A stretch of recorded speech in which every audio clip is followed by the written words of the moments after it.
இந்த ஊரடிச்சு உலையில போட்டு ஊழல் மேல ஊழலா செஞ்சுக்கிட்டு அதுல இருந்து தப்பிக்கிறதுக்கு பேர் தான் நிர்வாகத்திறன் அப்படின்னு சொன்னா, அப்படிப்பட்ட ஒரு ஊழல் செய்யற நிர்வாகத்திறனை நம்ம அரசு ஒரு நாளும் செய்யாது. பொட்டி பெட்டியா பணத்தை வச்சுக்கிட்டு பெட்டியை வச்சு எல்லாம் செஞ்சுக்கிட்டு போதைப் பொருள் பாதுகாவல் கழக மாடல் அரசாங்கம் செஞ்ச ஒவ்வொரு ஊழலா வெளியில வந்துகிட்டு இருக்கு. டாஸ்மாக்ல அது என்னப்பா அது பேரு,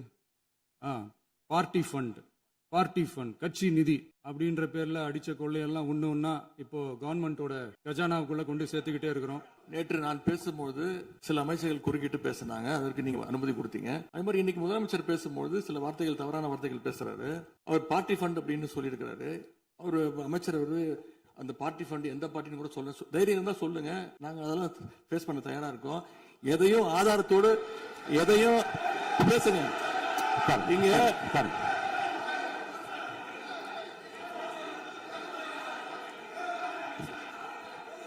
அது மாதிரி பேரவைத் தலைவர் அவர்களே, நேற்று நான் பேசி முடிஞ்சோடனே நீங்க அவை முடிஞ்சிருச்சுன்னு சொல்லிட்டீங்க. நாங்கெல்லாம் வீட்டுக்கு போயிட்டோம். வீட்டுக்கு போய் டிவி போட்டு பார்த்தா அங்க இன்னொரு அமைச்சர் இன்னும் பதில் சொல்லிட்டே இருந்திருக்கிறாரு. அதற்கெல்லாம் நாங்க இப்ப என்ன பதில் இது, என்ன மரபு இது? நீங்க இப்ப பேசிக்கிட்டே இருப்பீங்களா? நாங்க பார்த்துக்கிட்டே இருக்கணுமா? அதே மாதிரி இன்னைக்கு முதலமைச்சர் அவர்கள் பேசும்போது நாங்களும் அமைதியா கேட்டுட்டு தான் இருந்தோம். ஆனா சில கருத்துக்கள் அவர் பேசும்போது அதை நாங்க அனுமதிக்க முடியாது. ஆதாரத்தோடு ஏதாவது பேசணும்னா, குற்றச்சாட்டுகள் சொல்லும் போது ஆதாரத்தோடு சொன்னீங்கன்னா அதை நாங்க ப்ரூவ் பண்றதுக்கு தயாராக இருக்கு. மாண்புமிகு முதலமைச்சர் அவர்கள். மாண்புமிகு பேரவைத் தலைவர் அவர்களே, நம்ம அரசனுடைய நிர்வாகத்திறன் அதை பத்தி பேசுறவங்களுக்கு இந்த ஊரடிச்சு உலையில போட்டு ஊழல் மேல ஊழலா செஞ்சுக்கிட்டு அதுல இருந்து தப்பிக்கிறதுக்கு பேர் தான் நிர்வாகத்திறன் அப்படின்னு சொன்னா, அப்படிப்பட்ட ஒரு ஊழல் செய்யற நிர்வாகத்திறனை நம்ம அரசு ஒரு நாளும் செய்யாது. பொட்டி பெட்டியா பணத்தை வச்சுக்கிட்டு பெட்டியை வச்சு எல்லாம் செஞ்சுக்கிட்டு போதைப் பொருள் பாதுகாவல் கழக மாடல் அரசாங்கம் செஞ்ச ஒவ்வொரு ஊழலா வெளியில வந்துகிட்டு இருக்கு. டாஸ்மாக்ல அது என்னப்பா அது பேரு, பார்ட்டி ஃபண்ட் கட்சி நிதி அப்படின்ற பேர்ல அடிச்ச கொள்ளையெல்லாம் ஒண்ணா இப்போ கவர்மெண்டோட கஜானாவுக்குள்ள கொண்டு சேர்த்துக்கிட்டே இருக்கிறோம்.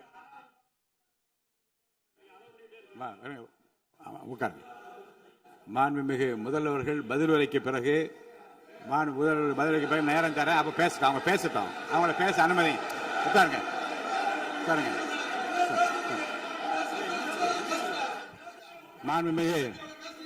மாண்பு உறுப்பினர்கள் அமைதி காக்க வேண்டும். நேற்று எதிர்க்கட்சி தலைவர் பேசுகிற போதும் அவர் பேசுகிற எல்லாவற்றுக்கும் நான் அனுமதி அளித்தேன். அதில் பாயிண்ட் ஆஃப் கேளுங்க. அந்த விவாதத்தில் மாண்பு பள்ளிக்கல்வித்துறை அமைச்சர். மாண்புமிகு பேரவைத் தலைவர் அவர்களே, நேற்றைய தினம் கூட எதிர்க்கட்சி தலைவர் சொன்னதை முழுமையாக கேட்டு இறுதியில் ஒரு வாய்ப்பு தந்தீங்க. அதுவும் இல்லாம இந்த நேரத்தில் நேரலையில் நீங்களும் பாக்குறீங்க. அங்கிருந்து ஒருமையில் விழித்து இந்த பக்கம் இருக்க உறுப்பினர்களை பார்த்து அப்படின்னு ஒருமையில் விழிப்பதை உங்கள் மூலமாக கண்டிக்கிறேன். அந்த வார்த்தையை அவை குறிப்பிலிருந்து நீக்கணும். கண்ணியம் காத்து முதல்வர் முழுமையாக பேசுவதை காத்து கண்ணியம் காத்து இந்த சபைக்கு ஒரு மரபு இருக்கிறது. அதை மூத்த உறுப்பினர்கள் பின்பற்றபடி உங்கள் மூலமாக கேட்டுக்கொள்கிறேன். எதிர்க்கட்சி தலைவர் அவர்கள் உங்கள் கட்சியினுடைய உறுப்பினரை அமைதிப்படுத்த வேண்டும் என்று நான் கேட்டுக்கொள்கிறேன்.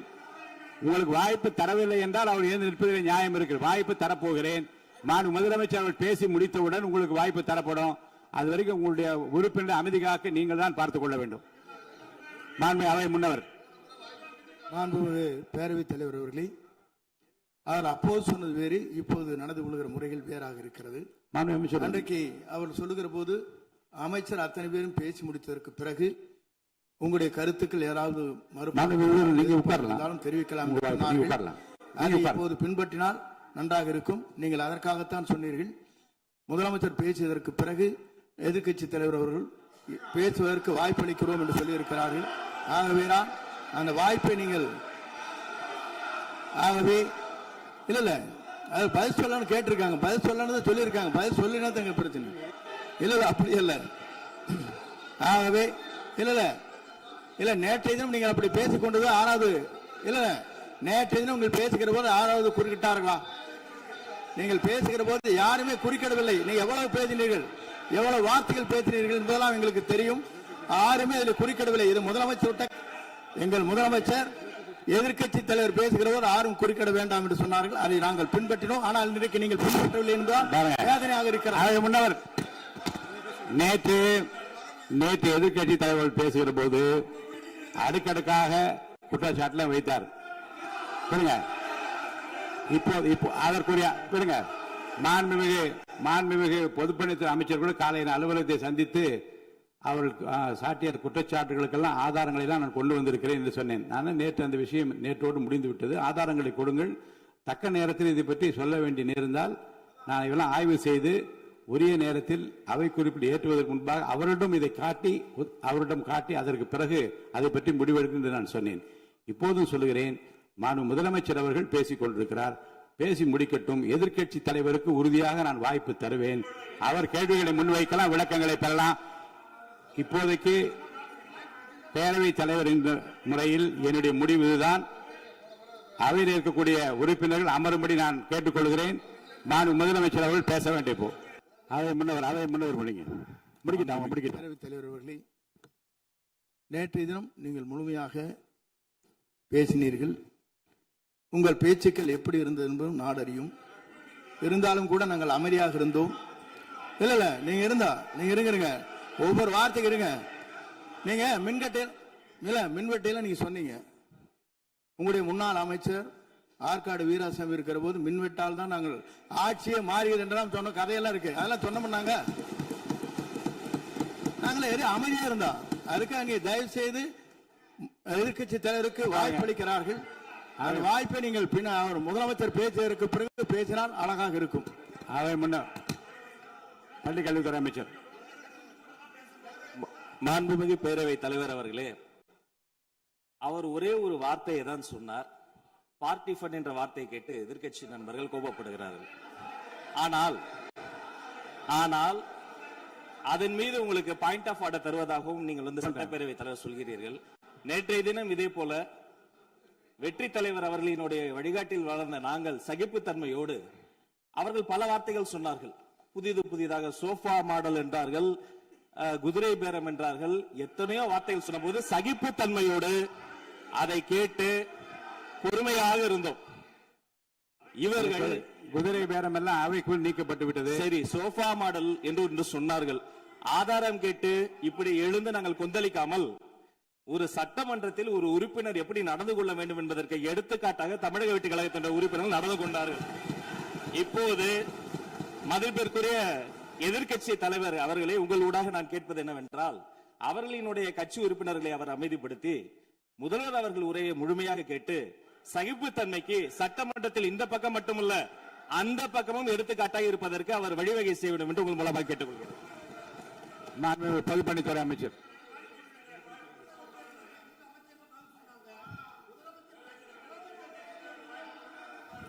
மாண்புமிகு பேரவைத் தலைவர் அவர்களே, திராவிட முன்னேற்ற கழகம் முதல் நாளில் இந்த சபையுடைய மரபையும் பாரம்பரியத்தை பற்றியும் நமக்கு வகுப்பெடுத்தார்கள். அந்த மரபுப்படி எங்களுடைய தலைவருடைய வழியில் இந்த சட்டசபையுடைய நிகழ்வுகளில் நாங்கள் கலந்து கொண்டிருக்கிறோம். நேற்று எதிர்க்கட்சி தலைவர் பேசும் பொழுது எவ்வளவோ வார்த்தைகள் உண்மைக்கு புறம்பாக சட்டத்திற்கு எதிராக ஒரே நிமிஷம் பேசுறேன். சட்டத்திற்காக பேசும் பொழுது நாங்கள் அமைதியாக இருந்தோம். ஒரு 2-3 முறை தான் அவரு பேசும்போது மினிஸ்டர்கள் நின்னாங்க. ஆனா இன்னைக்கு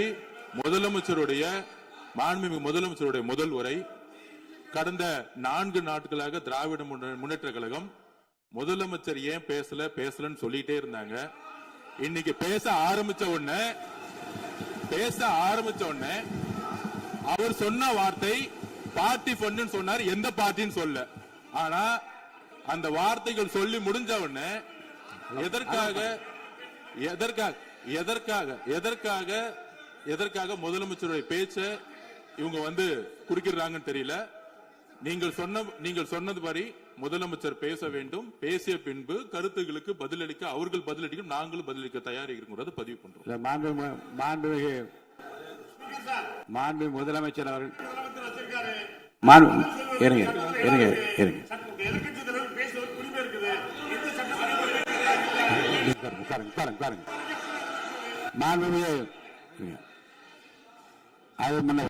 மரபு இருக்கிறது எப்போது வேணா பாயிண்ட் ஆஃப் ஆர்டர் இருக்கலாம். இருந்தாலும் கூட நீங்க அந்த மரபை நீங்க கடைபிடித்தீங்களா உங்க ஆட்சியில?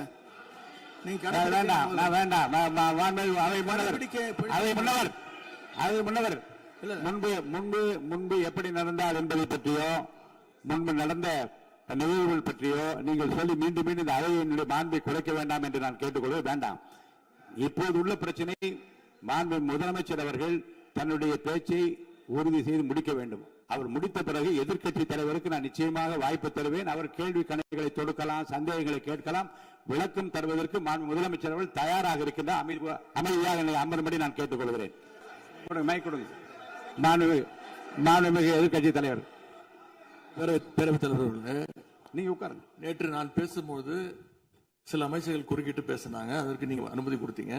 அதே மாதிரி இன்னைக்கு முதலமைச்சர் பேசும்போது சில வார்த்தைகள், தவறான வார்த்தைகள் பேசுறாரு.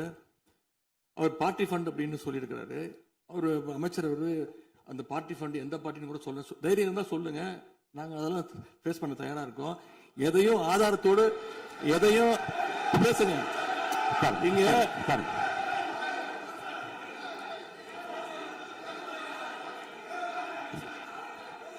அது மாதிரி பேரவைத் தலைவர் அவர்களே, நேற்று நான் பேசி முடிஞ்சோடனே நீங்க வந்து அவை முடிஞ்சிருச்சுன்னு சொல்லிட்டீங்க. நாங்கெல்லாம் வீட்டுக்கு போயிட்டோம். வீட்டுக்கு போய் டிவி போட்டு பார்த்தா அங்க இன்னொரு அமைச்சர் வந்து இன்னும் பதில் சொல்லிட்டே இருந்திருக்கிறாரு. அதற்கெல்லாம் நாங்க இப்ப என்ன பதில் இது, என்ன மரபு இது? நீங்க இப்ப பேசிக்கிட்டே இருப்பீங்களா? நாங்க அதை பார்த்துக்கிட்டே இருக்கணுமா? அதே மாதிரி இன்னைக்கு முதலமைச்சர் அவர்கள் பேசும்போது நாங்களும் அமைதியா கேட்டுட்டு தான் இருந்தோம். ஆனா சில கருத்துக்கள் அவர் பேசும்போது அதை நாங்க அனுமதிக்க முடியாது. ஆதாரத்தோடு ஏதாவது பேசணும்னா, குற்றச்சாட்டுகள் சொல்லும் போது ஆதாரத்தோடு சொன்னீங்கன்னா அதை நாங்க வந்து ப்ரூவ் பண்றதுக்கு தயாராக இருக்கணும். மாண்புமிகு உறுப்பினர் அவர்கள் இருங்க. நேற்று மாண்புமிகு எதிர்க்கட்சி தலைவர்கள் பேசியதும் மாண்புமிகு பொதுப்பணித்துறைகள் பேசியதும் ஆதாரம் இல்லாமல் பேசக்கூடாது என்று நான் சொன்னேன். ஆய்வு செய்து நீக்கப்பட வேண்டியது நீக்கும் என்று சொன்னேன். இப்போது மாண்புமிகு முதல்வர் அவர்கள் பேசி முடிக்கட்டும். நீங்கள் கூறிய கருத்துப்படி அதில் ஆதாரங்கள் இல்லாத குறிப்பாக இருந்தால் அது நீக்குவதற்குரிய உரிமை எனக்கு இருக்கிறது. ஆய்வு செய்து நான் நடவடிக்கை எடுப்பேன். இப்போது மாண்புமிகு முதலமைச்சர் அவர்கள் பேசலாம். இந்த டாஸ்மாக் மாதிரியே பல டிபார்ட்மெண்ட்லயும் மறுபடியும் சொல்றேன், கட்சி நிதின்ற பேர்ல அடிச்ச கொள்ளைய ஒன்னா கவர்மெண்டோட கஜானாக்குள்ளேயே கொண்டு சேர்த்துக்கிட்டே இருக்கிறாங்க. இப்பவும் சொல்றேன், மக்கள் பணத்துல இருந்து ஒரு பைசா கூட தொடமாட்டோம், தொடவும் விடமாட்டோம், தொட்டா விடமாட்டோம், இதுக்கு முன்னாடி தொட்டவங்களையும் விடமாட்டோம்.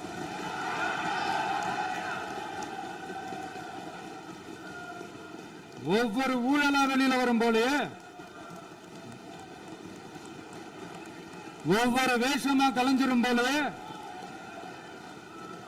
இங்க இருக்கிற நிறைய பேரு நடுங்கி போய் இதுல நம்ம மேல அவதூறு வேற.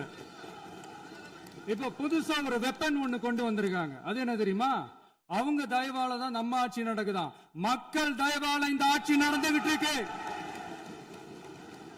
மனசாட்சி உள்ள சக்திகளோட ஆதரவால இந்த ஆட்சி நடந்துகிட்டு இருக்கு. நாங்க தான் அனுப்பி வச்சோம் அப்படின்றாங்களே. அனுப்பி வச்சவங்களுக்கு மினிஸ்ட்ரியில இடம் கொடுத்தா ஏன் கதறீங்க? ஏன் இவ்வளவு கோபம்? ஏன் இவ்வளவு கதறல்ஸ்? இதுல இன்னொரு முக்கியமான விஷயம், மார்க்சிஸ்ட் கம்யூனிஸ்ட் கட்சி நமக்கு ஆதரவு கொடுத்தது சுயேட்சையா எடுத்த முடிவுன்னு சொல்றாங்க. அதே மாதிரி இந்திய கம்யூனிஸ்ட் கட்சி நமக்கு ஆதரவு கொடுத்தது சுயேட்சையா எடுத்த முடிவுன்னு சொல்றாங்க. இதுல எங்க இருந்து நாங்க தான் அனுப்பி வச்சோம்னா புரியலையே. மக்களுக்கு நல்லா புரியும், எல்லாத்தையும் தெளிவா பார்த்துக்கிட்டு இருக்கிறாங்க.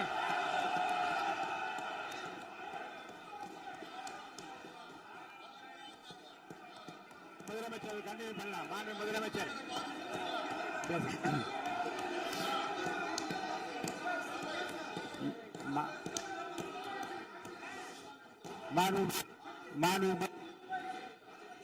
முதலமைச்சர் கண்டினியூ பண்ணலாம். நீங்க கண்டினியூ பண்ணலாம்.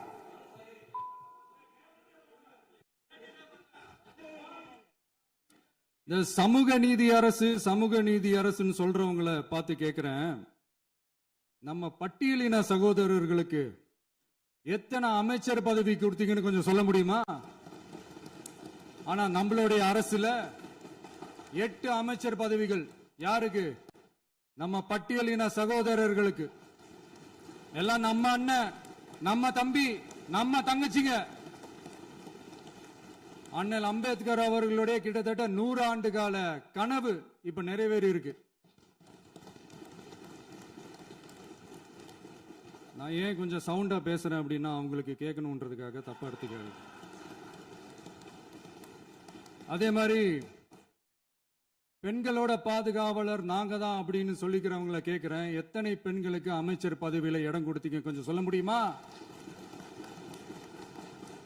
எங்க அரசுல 4 சகோதரிகளுக்கு அமைச்சர் பதவி கொடுத்திருக்கிறோம்.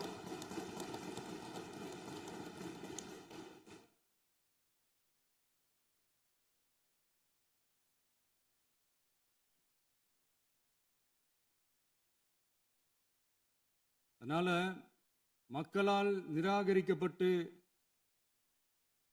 மக்களால் அகற்றப்பட்டவங்களுக்கு ஒன்னே ஒன்னு சொல்லிக்கிறோம், தப்பே செய்ய மாட்டோம், ஊழலே செய்ய மாட்டோம், நேர்மையா தான் இருப்போம், நியாயமா தான் இருப்போம் அப்படின்னு சொல்றவங்களால மட்டும்தான் கூட்டணி ஆட்சி அமைக்க முன்வரும். ஆட்சியிலையும் பங்கு, அதிகாரத்திலையும் பங்கு கொடுக்க முன்வரும். ஊழல்லையே ஊறி போனவங்களால இந்த கூட்டணி ஆட்சியோ ஆட்சியிலையும் பங்கு அதிகாரத்திலையும் பங்கு கொடுக்க முன்வராது. மெஜாரிட்டி இருந்தாலும் தரமாட்டாங்க, மெஜாரிட்டி இல்லைனாலும் தரமாட்டாங்க. கேட்டா ரெடிமேடா ஒரு பதில் ஒண்ணு வச்சிருப்பாங்க, கூட்டணி ஆட்சியை மக்கள் விரும்ப மாட்டாங்கன்னு. அதே மக்கள் தான் இப்ப அவங்கள பார்த்து சிரிக்கிறாங்க. நான்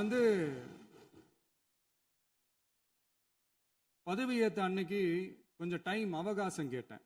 எதுக்கு கேட்டேன்? நிதி நிலைமைலாம் கொஞ்சம் மோசமா இருக்குது, அதெல்லாம் கொஞ்சம் சரி செஞ்சுக்கிட்டு படிப்படியா கொஞ்சம் கொஞ்சமா நான் கொடுத்த வாக்குறுதிகள்லாம் செயல்படுத்துவேன், அதுக்காக கொஞ்சம் டைம் அவகாசம் கேட்டேன். நான் ஏதோ வேற எதுக்காகவோ வேற யாருக்காகவோ ஏதோ அவகாசம் கேட்ட மாதிரி. அடுத்து இங்க சபையில இல்லாதவங்களை பத்தி பேச வேண்டாம்னு நினைக்கிறேன்.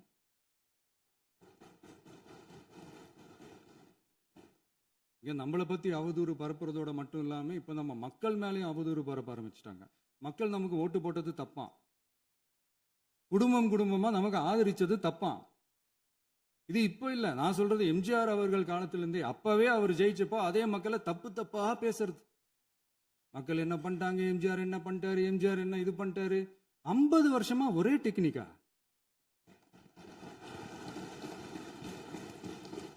டெக்னாலஜி எல்லாம் மாறி வேற எங்கேயோ போயிட்டு இருக்கு. பஸ் இதுல கொஞ்சம் டெக்னிக்காச்சும் கொஞ்சம் மாத்தினா கொஞ்சம் நல்லா இருக்கும்.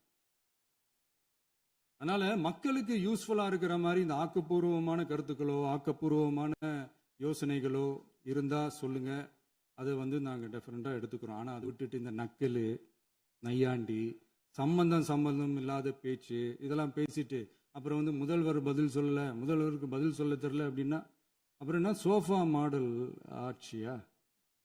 அது என்னன்னு புரியறதுக்கே எனக்கு ரொம்ப நாள் ஆச்சு.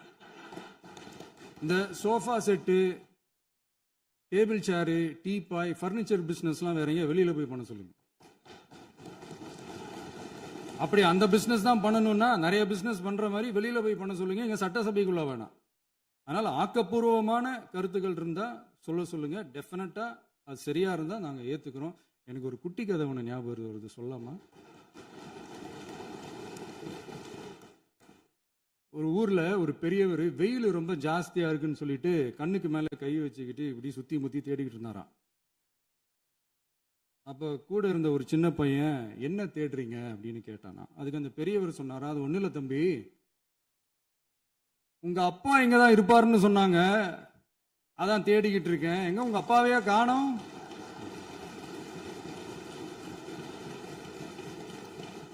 இல்ல அந்த எங்களுக்கும் நக்கலா நையாண்டியா சம்பந்தம் இல்லாத குட்டி கதை இதெல்லாம் எங்களுக்கும் பேச தெரியும்.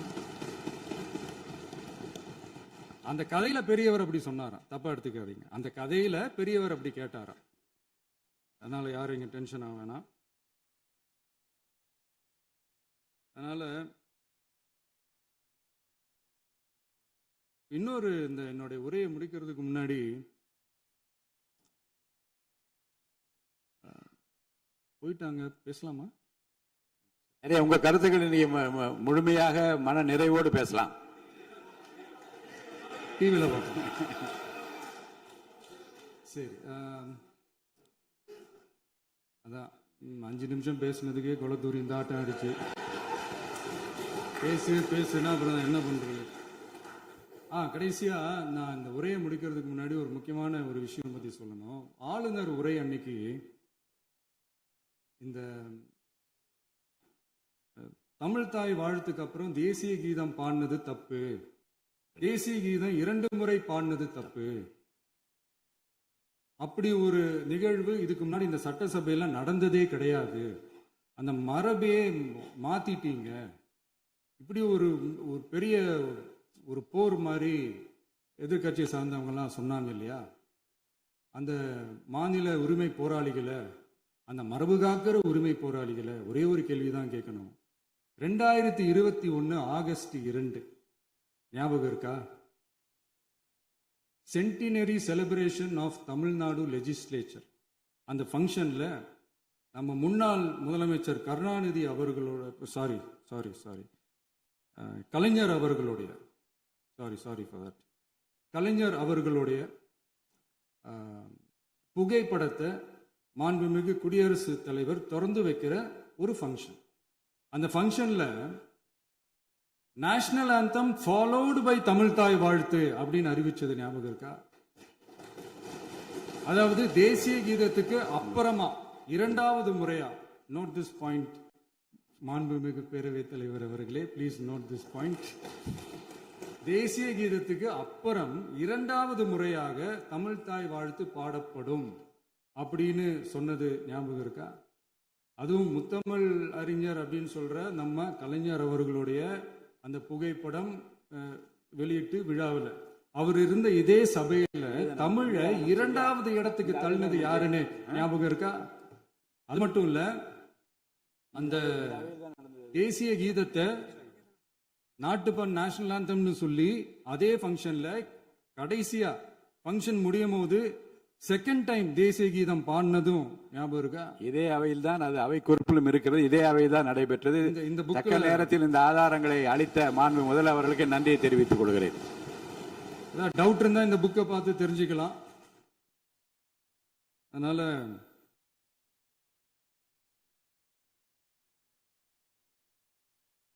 இதெல்லாம் கேட்டா என்ன சொல்லுவாங்கன்னா, அது ஜனாதிபதி கலந்துகிட்ட ஃபங்க்ஷன், அதெல்லாம் அப்படிதான், அதெல்லாம் கண்டுக்க கூடாது அப்படின்னு சொல்லுவாங்க.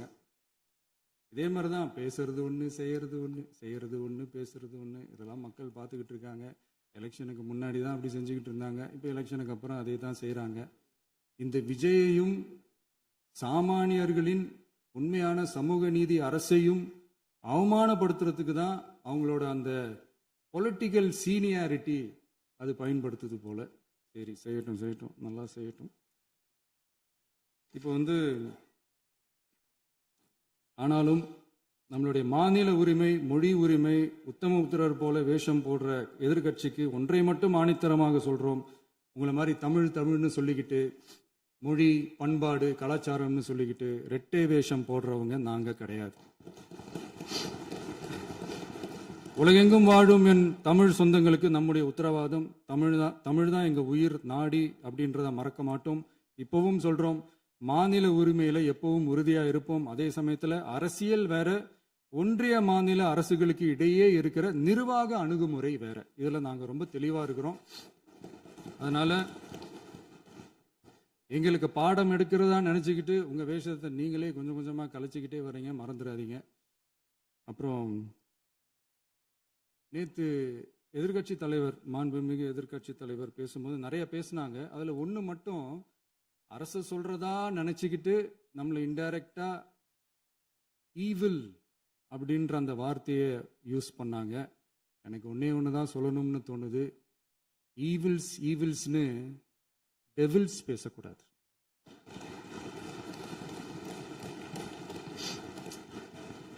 அவங்க இருந்திருந்தா ஒரு ஆக்ஷன் பண்ணணும்னு எனக்கு தோணுச்சு. எல்லாரும் போயிட்டாங்க. பர்மிஷன் பண்ணலாமா? இப்பவும் பண்ணலாம், ஒன்றும் தப்பு இல்லை. விட்டுட்டுமா